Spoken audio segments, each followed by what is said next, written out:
Dexter na bulag? Nakita kayo? Oo, at hindi na siya bulag ngayon. Bumalik siya dito dahil gusto niya magkita kami ulit. Eh, di ba nakita na kayo? May pagtatapat sana ako sa'yo eh. Hindi ko inamin na ako si Luna. Ha? Bakit? Kasi naiilang ako. Nahihiya ako sa kanya dahil ang pangit-pangit ko tapos ang gwapo-gwapo niya. Talaga? Gwapo siya? Oo, kaya ayoko nga magpakita sa kanya eh. Ano yan?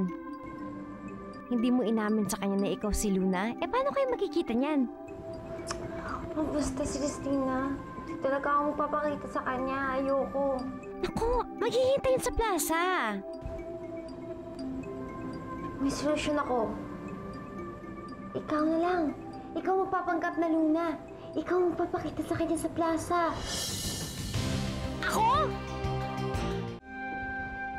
Oo, si Christina, ikaw. Ikaw ang magiging Luna sa paningin niya. Ayoko nga. Ayoko nga magpakita kay Dexter. Kaya alam mo naman kung bakit, di ba? Kung bakit ayoko magpakita sa kanya. Eh, bakit kasi kailangan magtago ka pa sa kanya? Di ba kaibigan mo naman siya noon? Noon, hindi pa niya nakikita yung itsura ko. Bakit? Ano bang masama sa itsura mo? Wala naman ah. Christina, tingnan mo naman ako. Pangit-pangit ko. Baka matakot lang siya sa akin. Kung ganun, lolokohin mo siya?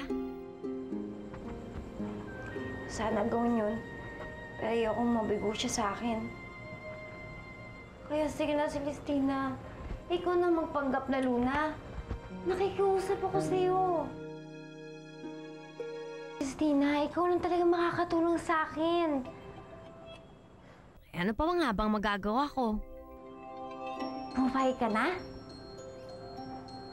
Oo, pero sa isang kondisyon. Sige, ano yun? Kailangan ko muna makita yung Dexter na yan. Baka mamaya, hindi mo mukhang gwapo. Sinabi ko na nga, gwapo siya eh. Pwede nga lang ako na lang magpakita sa kanya. Gagawin ko na lang. Aba, basta gusto ko muna siya makita, no? Kasi, yung gwapo sa'yo, baka hindi papasa sa akin. Aba, itong gandang ko to? Nagkapalit pa tayo? Akala mo? Bakit kaya kapag nagkakapalit tayo, gumaganda ka? Ako pangit pa rin. Ang gwapo para sa akin yung... yung lalaking nagligtas sa akin nung gabi. Yun ang gwapo. Kailan kaya kami magkikita ulit?